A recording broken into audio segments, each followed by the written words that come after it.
મોડી રાત્રે મારી મમ્મીએ કીધું કે કાલે સન્ડે છે, જેથી કરીને આપણે લોકોએ ગાયને ખવડાવવા જવાનું છે.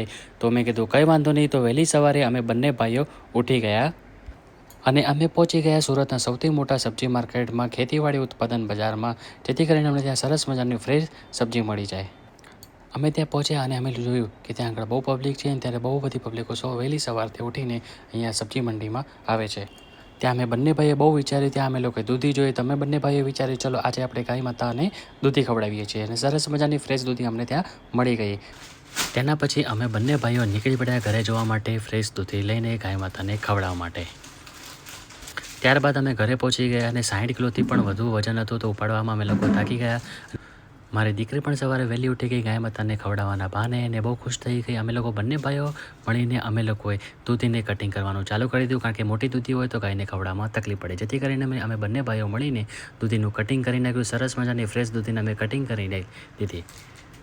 છોકરાઓ પણ ઉઠી ગયા હતા. અમે લોકો છોકરાઓ સાથે ફૂલ ફેમિલી અમે લોકો ઘરના નજીક ગૌશાળામાં અમે લોકો જોવા માટે નીકળી પડ્યા. અને ત્યાં જોઈ શકો છો સરસ મજાની ઘણી બધી ગાયો હતી અને ખવડાવવાની અમને ખરેખર બહુ જ આનંદ થયો. છોકરાઓ પણ ગાય માતાને જોઈને અને દૂધી ખવડાવવામાં ખૂબ જ ખુશ થઈ ગયા હતા. ખરેખર તમે પણ નજારો જોઈ શકો છો, કેટલી સરસ મજાની ગાયો છે અને સરસ મજાનું ફ્રેશ દૂધી અમે લોકો ભેગા મળીને ખવડાવી રહ્યા છીએ.